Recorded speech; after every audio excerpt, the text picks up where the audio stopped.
Amazing. Sunday को सुबह 10 बजे मेरे घर पर आना, एक स्पेशल डिस्कशन करना। भगवान कसम आप में से कोई बोलता तो साफ मना कर देता, लेकिन बॉस का खतरा हमेशा मंडराता है प्राइवेट कंपनी में। मैंने कहा सर बताइए ना, कोई काम हो तो आज ही करता हूं। नहीं, संडे को ही होगा। बॉस के आगे एक लाइन भी नहीं बोला। मैंने कहा ओके बॉस, मैं कल आ जाऊंगा सुबह 10 बजे आपके घर पर। भगवान भी क्या क्या मजबूरियां लाकर भेजता है। उस समय में बॉस को गालियां बक रहा था, ये बॉस साला संडे को भी जीने नहीं देता। मजबूरी से आकर पहुंच गया। जैसे आप बैठे ना, मैं भी आके बैठ गया। यहां तो 1000-2000 आदमी होंगे, उस समय तो 10-15 आदमी थे, एक कमरे का हॉल था। आके बैठ गए। एक आदमी आया जिसमें गर्मी में सूट पहन रखा मेरी तरह। मैंने ऐसा पूरी पृथ्वी पर पहले कभी देखा ही नहीं था कि कोई आदमी गर्मी में सूट पहनता हो। तो मुझे लगा कि यार किसी अलग प्रदेश के आदमी होंगे, इनको गर्मी में सर्दी लगती होगी। मुझे कुछ समझ में नहीं आ रहा। मैं इस कल्चर में पहली बार आया, आके बैठ गया। थोड़ी देर वो आ चला गया, फिर दूसरा सूट वाला आया। दूसरे सूट वाले ने आगे आकर बोला, भाई और बहनों ये जोश का बिजनेस है। मैं कंफ्यूज हो गया। मैंने कहा भाई अब जोश का भी बिजनेस होगा।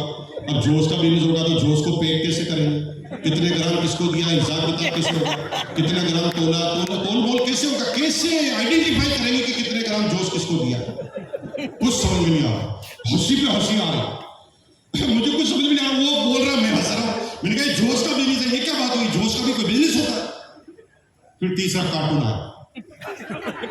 तीसरा कार्टून आया, उसने कहा भाई और बहनों ये जोश का बिजनेस है, इसलिए बजाओ ताली। एक आदमी जिसको मकसद भी पता नहीं कि क्यों लाया गया है, उसको कह रहे बजाओ ताली। भगवान कसम मैंने एक भी ताली नहीं बजाई। और मैं उन लोगों से बहुत प्यार करता हूं और आपको आई लव यू कहता हूं जिन्होंने अभी तक ताली नहीं बजाई है। आप मेरे सगे भाई बहन, आप भी मत बजाओ ताली। मैंने भी ताली नहीं बजाई, फिर भी आ गया मैं यहां पर, एक भी ताली नहीं बजाई, एक भी ताली। फिर चौथा कार्टून आया। मेरे आने से पहले यहां कई तरह के कार्टून आए हैं, सभी जगह आते हैं। चौथे नंबर का कार्टून आया और चौथे नंबर के कार्टून ने अनाउंसिंग करना चालू किया, भाई और बहनों मैं अब आपके सामने बुलाने जा रहा हूं इस दुनिया के सबसे भारी कार्टून को। सबसे लास्ट में, यहां सबसे लास्ट में कौन है? मतलब आज के भारी कार्टून हमें।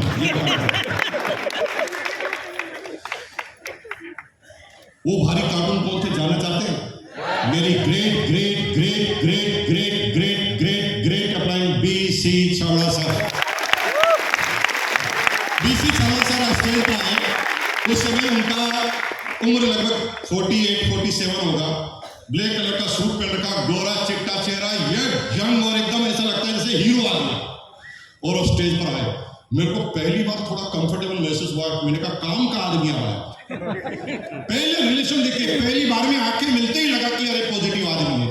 और वो स्टेज पर आए और स्टेज पर आकर वो उन्होंने बात करना चालू किया। 2-4 मिनट तक तो उनकी स्टोरी सुनाई और फिर उन्होंने कहा मेरे भाई कामयाब कौन होता है? क्या बोला उन्होंने? जानना चाहते हैं? क्या बताया उन्होंने? कामयाब कौन होता है ये जानना चाहेंगे? बताओ। उन्होंने बताया कि अगर आप सोच रहे हैं कि कामयाबी पढ़ाई लिखाई से होने वाली है तो आप गलतफहमी के शिकार हैं। क्योंकि दुनिया की 100 बड़ी कंपनियां, क्या बोल रहा हूं, दुनिया की सबसे बड़ी 100 कंपनियों में से एक भी कंपनी का मालिक कभी क्लास में भी पहले स्थान पर नहीं आया। और दूसरी बात बताओ, दुनिया की 100 बड़ी कंपनी के सीईओ जो मैनेजर है ना, वो सारे मेरिट होल्डर हैं। जिसकी कंपनी है वो क्लास में टॉपर नहीं है, लेकिन जो कंपनी चलाता है वो सब टॉपर है। सुंदर पिचाई गूगल का सीईओ बन सकता है आईआईटी करके, गूगल का मालिक नहीं बनता। मालिक लेने के लिए अलग क्वालिटी होती है, नौकरी लेने के लिए अलग क्वालिटी होती है। और इसे आज भी समझाने के लिए कौन मालिक बनता है और कौन नौकर बनता है, इसे समझने की कोशिश कीजिए। नौकर वो बनता है जिसके अंदर दिमाग बहुत अच्छा होता है, जो बहुत इंटेलिजेंट होता है, जिसके पास बहुत सारी डिग्रियां होती है, जो निर्णय लेने में पावरफुल होता है, निर्णय लेने में पावरफुल होता है। उसको कंपनी कंपनी का सीईओ बना देती है। लेकिन कंपनी का मालिक जो बनता है ना, वो सिर्फ एक क्वालिटी से बनता है, कल जो होने वाला है उसका वो आज पता लगा लेता है। वो फ्यूचरिस्टिक होता है, विजनरी है। कल क्या होने वाला है उसका आज पता लगाकर वो निर्णय ले लेता है, और इसलिए वो कंपनी का मालिक बन जाता है। जब हम 1G फोन घुमा कर फोन लगाते थे, 1G का वायर वाला, तो हम बड़े खुश थे कि यार फोन आ गया, हम कहीं पे भी बात कर सकते हैं। जब 1G पर खुश थे ना, तो साइंटिस्ट 2G पर बात कर रहे थे, वायर हटाने की बात कर। और थोड़े दिन बाद 2G के फोन आए, वायर हट गया फोन में से। 3G आया, फोन में इंटरनेट डल गया। 4G आया, स्पीड से डल गया। 5G आया, 100 गुना ज्यादा स्पीड कर। ये वो विजनरी लोग थे जो कल पर काम कर रहे थे, और हम आम आदमी हैं जो आज पर काम कर रहे हैं। बस यही अंतर है। जो भी बड़े बिजनेसमैन हैं उनको पहले पता होता है क्या होने वाला है। मेरे भाई थोड़ा सोचो, जब गूगल का स्थापना हुई, कौन सोच सकता था कि ये कंपनी पूरी दुनिया पर राज करे। जब कोई आदमी कंप्यूटर के बारे में समझता नहीं था, किसी के पास कंप्यूटर था नहीं, मोबाइल का आविष्कार नहीं हुआ था, उस समय गूगल कंपनी का डायरेक्टर लाखों रुपए इन्वेस्टमेंट कर रहा था उस कंपनी के बारे में, जिसका फ्यूचर उसको खुद को भी पता नहीं था। जब कंप्यूटर बनाने की बात हो रही थी, किसको पता था कि कंप्यूटर साला पूरी दुनिया पर राज कर देगा? किसी भी पता नहीं था। लेकिन ये सारे वो मालिक थे जो रिस्क लेने में इतने ज्यादा केपेबल थे कि वो फ्यूचर के ऊपर पूरे अपने दाव को खेल जाते थे। कल क्या होने वाला है उसका आज पता लगा। पहली बात उन्होंने ये बताई, मेरे दिमाग के सारे ढक्कन खुल गए। मैंने कहा ये बात तो बंदा सही कर रहा है, एकदम सही कर रहा। लेकिन दूसरी बात करते करते तो मैं फ्लैट दीवाना हो गया उनका। दूसरी बात उन्होंने की कि जीवन में कोई भी मालिक 24 घंटे में अपने 24 घंटे से कामयाब नहीं हो सकता। हर इंसान के पास एक दिन में कितने घंटे होते हैं, और जब तक आपके पास 24 घंटे हैं आप कामयाब नहीं होंगे। आप ऐसे कुछ लोग कह रहे हैं अच्छा फिर 24 घंटे से कैसे बढ़ाएंगे? तरीके हैं, पूछोगे तो बताओ। यस बोलो बताओ। पूछना नहीं आता, रिक्वेस्ट करना नहीं आता। मैं क्या आपका नौकर हूं? बिहार से रिक्वेस्ट करो भाई, बता देता हूं। सब लोग अपने हाथ को ऐसे करो, ऐसे करो हाथ को, ऐसे ऐसे ऐसे करो, सब लोग करो, ऐसे करो और बोलो बताओ बताओ। अरे भाई भीख मांग रहे जैसे, अल्लाह के नाम ऐसे थोड़ी करना है। रिक्वेस्ट करनी है, रिक्वेस्ट। ऐसे करो हाथ और बोलो बताओ बताओ। बताओ अरे बताओ मेरे भाई बताओ। ऐसे रिक्वेस्ट करोगे जान आएगी, बाकी तेज चिल्लाओगे तो कुछ भी नहीं बताने वाला है, कुछ भी। दूसरी बात बताइए कि जब तक टाइम की लिमिटेशन नहीं टूटेगी तब तक आप कामयाब नहीं होंगे। जैसे एक किराने की दुकान है, आपने खोल दी, बहुत ईमानदारी से खोली, सबसे कम मार्जिन है, सारे प्रोडक्ट रखते हैं और 12 घंटे खोलते हैं। अब 12 घंटे में लाइन लगी रहती है, लेकिन आप 12 घंटे में एक लिमिट तक ही तो ग्राहक अटेंड कर पाएंगे, उसके बाद नहीं कर पाएंगे। आपके 24 घंटे खत्म, आपकी कामयाबी खत्म। आप नौकरी में भी यही करते हैं, आप बिजनेस में भी यही करते हैं, और आप कभी आगे नहीं बढ़ पाते, अच्छे जीवन को जी पाते। दुकान खोल के अच्छा जीवन जी सकते हैं, नौकरी खोलकर अच्छा जीवन जी सकते हैं, लेकिन आगे नहीं बढ़ेंगे क्योंकि आपके पास 24 घंटे हैं। अब कामयाब कौन होता है थोड़ा समझिए। किराने की दुकान है, 12 घंटे खोलता था, अच्छी दुकान चल रही थी, लेकिन अब मुझे आगे बढ़ना है तो मैंने क्या किया, 2 नौकर को ट्रेंड किया, 2 नौकर को ट्रेंड किया और काउंटर को लंबा कर दिया। दोनों नौकर को 10-10 हजार रुपए सैलरी दी और उनको भी माल बेचने में लगा दिया। अब एक समय में 3 ग्राहक अटेंड होंगे कि नहीं होंगे? अब नौकर का शोषण नहीं हुआ क्योंकि नौकर के तो घंटों की कीमत आपने दे दी 10,000, लेकिन नौकर अगर 20,000 रुपए कमा कर देता है तो आपने उसे 10,000 दे दिए, तो अब नौकर के समय से 10,000 रुपए आपको आने लग गए।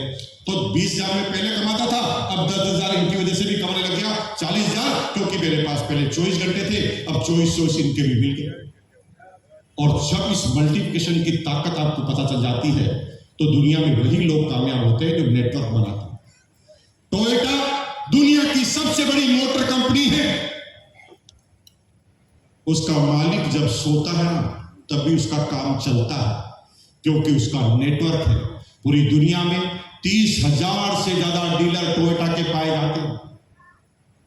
30,000 डीलर दिन रात उसके कर्मचारी काम करते हैं, और टोयोटा का मालिक जब सो रहा होता है तब भी उसका टाइम चल रहा होता है। मारुति हो, चाहे सैमसंग हो, चाहे एप्पल हो, चाहे नरेंद्र मोदी हो, चाहे राहुल गांधी हो, अगर ये अकेले अपने 24 घंटे के बल पर चुनाव जीतने की कोशिश करेंगे, कभी नहीं जीत पाएंगे। ये इनके कार्यकर्ताओं की ताकत है कि उन्होंने गली गली, मोहल्ले मोहल्ले में अपने अपने अध्यक्ष बनाए हुए हैं। जब नरेंद्र मोदी सोता है ना, तब भी कोई जीतने की प्लानिंग करता होता है, और इसी नेटवर्क की वजह से, इसी टाइम की मल्टीप्लिकेशन की वजह से कोई भी आदमी कामयाब होता है। अब मैंने आपको पूरा तरीका बता दिया है, कल आप भी जाना, टोयोटा कंपनी खोल लेना, अमीर बन जाना। मेरे भाई, अब आगे सुनिए। यह है ट्रेडिशनल नेटवर्क। इस ट्रेडिशनल नेटवर्क में पहली पीढ़ी को कुर्बान होना पड़ता है। ट्रेडिशनल नेटवर्क में पहली पीढ़ी को कुर्बान होना पड़ता है। बाटा का नेटवर्क, बेचारा बाटा थक गया था, नेटवर्क बना। धीरूभाई अंबानी का नेटवर्क, साला बेचारा मर गया तब नेटवर्क बना। आज मुकेश अंबानी के पास नेटवर्क है, लेकिन धीरूभाई अंबानी को तो बनाने के लिए जीवन खर्च करना पड़ा। तो एक तरीका है, पूरे जीवन को खर्च करो और अपने बच्चों के लिए नेटवर्क बनाओ। और एक तरीका है, इसी जीवन में शुरुआत करो, इसी जीवन का नेटवर्क बनाओ और इसी जीवन में आराम और मजे करो। ये मुकेश कोठारी का नेटवर्क है जो मैं आज आपको बताने के लिए। 2-4 चंद लोगों से 8 से का प्लान देखने के बाद बात करना चालू किया। शुरुआती 10 आदमी 10 ने ही मना कर दिया, और मजा किया, मना तो किया जो ठीक है, 10 ने राय भी दी, और वो 10 के 10 आदमी आज मेरी टीम में है और काम कर रहे हैं। सबने मना कर दिया। एक दोस्त थोड़े दिन पहले दुबई से आया, अरुण नाम है उसका, अरुण अजमेरा, दुबई में चार्टर्ड अकाउंटेंट है। वो मेरे पास आया और उसने कहा, मुकेश जी आप भी मुझे उस समय ज्वाइन करा देते तो मेरे भी मजे हो जाते। मैंने कहा, यार भाई साहब प्लान तो बताया था ना आपको। वो कहते नहीं, ढंग से नहीं बताया था। ये ढंग से क्या होता मुझे अभी तक नहीं समझ में नहीं आया।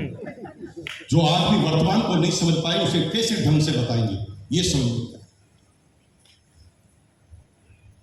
10 आदमी 10 में से 10 मना कर देते थे। कुछ चंद लोग 15 मिनट बाद सुनते थे।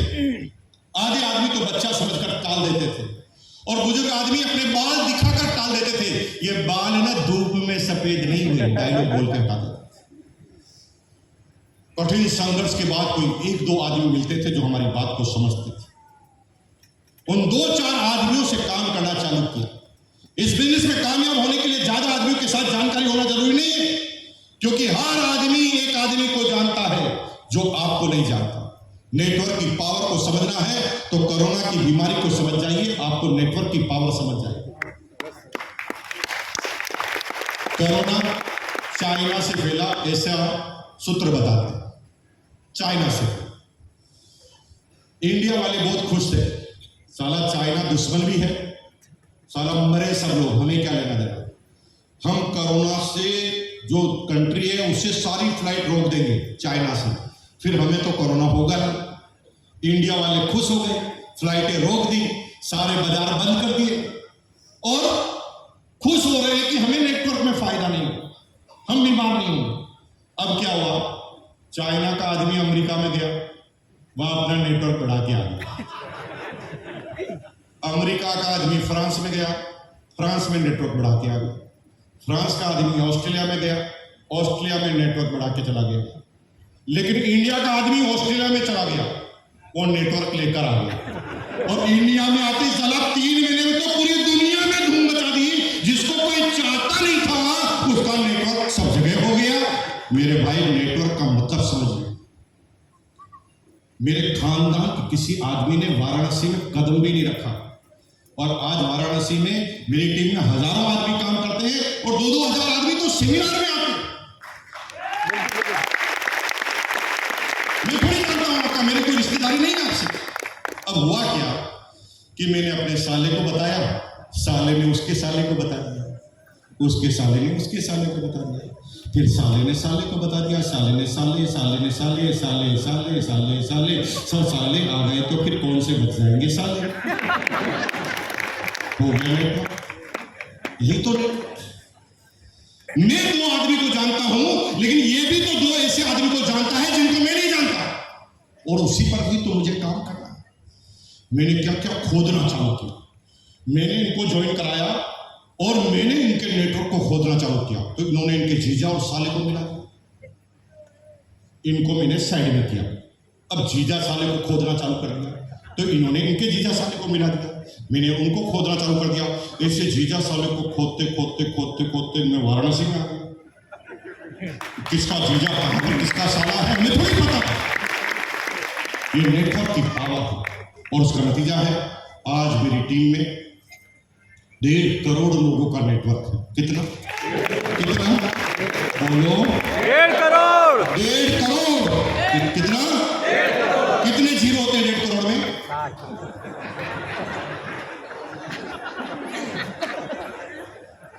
Hello, yes. 1.5 करोड़ काम कर रहे होते ना तो भैया मुकेश कोठारी पता नहीं कहाँ चला जाता, कोई काम नहीं करता, क्योंकि वो जीजा साले केवल ज्वाइन होने के लिए ही पैदा होते हैं, वो काम नहीं करते। अच्छा तू साला आया है तो ज्वाइन करा दे, एहसान करने के लिए ज्वाइन करते हैं। और मेरे भाई 90% जीजा साले काम नहीं करते। मेरी टीम में एक्टिव डिस्ट्रीब्यूटर जो हर महीने परचेजिंग करते हैं वो है केवल 16 लाख, ओनली 16 लाख। अब थोड़ा कैलकुलेशन समझिए, 16 लाख आदमी 1 करोड़ 35 को बाहर निकाल दिया, 16 लाख आदमी हर महीने 1 मिनट आरसीएम करे। कितना मिनट? 1 मिनट। जैसे कोई आदमी 1 घंटा कर रहा हो 30 दिन तक नहीं कर रहा, यूं मान लें एक आदमी एवरेज 1 मिनट पर डे काम करे तो मेरे पास 16 लाख मिनट पर डे काम होता है। इसलिए मैं कामयाब हूं। आप क्योंकि कामयाब क्यों नहीं? क्योंकि आपके पास 24 घंटे। मैं जब यहां पर बैठा रहता हूं ना तब भी मेरा काम चालू रहता है। कभी आना, मेरे मोबाइल की ऐप खोलना, उसको एक बार रिफ्रेश करना, हर रिफ्रेश में 1 लाख का बिजनेस बढ़ता हुआ नजर आएगा। आपको आश्चर्य होगा कि मैं 2 घंटे आपका सिर खाऊंगा, 1 करोड़ का माल बेचकर जाऊंगा। 1 करोड़ का, यहां पर बैठे बैठे 1 करोड़ का माल मेरा बिकेगा। तब मेरी अपलाइन ने मुझे बताया था। जब ये विजन समझ में आया तब मैंने लोगों को जाकर मुंह फाड़ फाड़ कर बोलना चालू किया। जब आरसी बिजनेस कल पेट पिच लेकर आया था तब इस बिजनेस का विजन था कि बिजनेस कहां जाने वाला।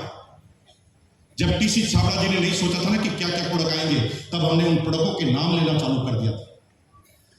एक 2001 में हमारी एक टेप रिकॉर्ड हो रही थी, मेहनत रंग लाई, झालावाड़ की सेमिनार थी। मैं फ्लो में बोल गया। मैं इतना दीवाना था आरसीएम के प्रति कि मैं पब्लिक को इकट्ठा करके कह रहा था, भाइयों ये पैंट शर्ट का बिजनेस नहीं है, पैंट शर्ट तो आएंगे और चले जाएंगे, जीवन में कई पैंट शर्ट बदलेंगे, ये बिजनेस सपनों का है, प्रोडक्ट तो रोज बदलते रहेंगे और एक दिन इतने प्रोडक्ट आ जाएंगे कि जीवन भी आरसीएम के प्रोडक्ट के बगैर नहीं चलेगा। एक दिन आरसीएम की अगरबत्ती भी आएगी और आपकी डाउनलाइन आसाम में भी जाएगी और आसाम में जाकर तुम्हारी डाउनलाइन बोलेगी ओम जय जगदीश